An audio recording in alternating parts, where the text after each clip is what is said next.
How's it going, everyone, and welcome to the Lacrosse Lounge. This is my first video going up on the channel, and I'm really excited to start this journey with you all. My goal with these videos is just to provide you guys with a simple guide, sort of an encyclopedia to some sets and plays that Division I lacrosse offenses are currently using to beat some of the best defensive units in the country. So our first set that we're going to be looking at today is a behind the net initiator. This can either be done with a midfielder with a short stick on him carrying the ball behind the net, or just off an end line with your attackman. So we're going to start with a mirror man sitting on top of the crease. We're going to start with two guys inside, preferably this guy being a right-handed player and this guy being a left-handed player. And then we're going to have our two up top guys. We're going to refer to them as our posts. So in this case, we're going to have our dodger here. He's going to give a little shake, decide which way he wants to go. Let's say he goes to his right. Our mirror man is going to be doing exactly what he is told. He's going to be mirroring to the outside. If he wants to show a little flash on the back pipe for a cross crease dunk, that's okay, but we ultimately want to get him rolling out behind the net. We're going to have our ball side inside guy cut hard to that back pipe. We're going to have our off ball inside guy flash, take a few steps behind the first cutter.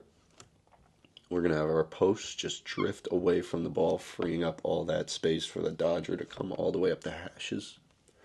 So the looks out of this, you get countless. You can throw it to this first pop guy, looking for a hands-free step down from 7 yards, which is a great look.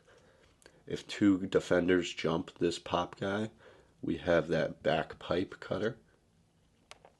If nothing's open on the inside and they decide to slide from the mirror man, we get this throwback, and he can push the backside with a number of looks coming out of it. You're never going to get in trouble as a dodger to know when the dodge is not there and just throw it forward. And then he can throw it one more, and you set up a nice dodge from the low wing or the high corner, and that just gives him a lot of space as everybody's clearing out of that side.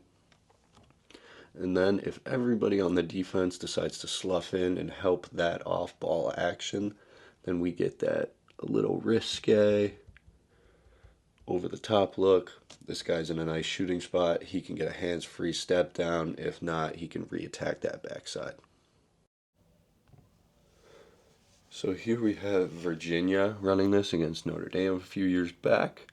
They're set up in that end line set. Instead of having this mirror guy on top of the crease, he's going to be behind, setting a pick for the dodger, trying to get his hands free, trying to get that pull off of him. Other than that, we're set up pretty normally. We have our dodger, we have our pick guy or mirror guy, we have our two inside men, and then we have our two drift guys.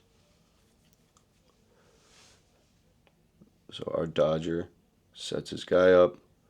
Boom, he breaks out to his right. He's clearly committed to his right hand. So with that being said, we're going to have our ball side inside guy cut that back pipe.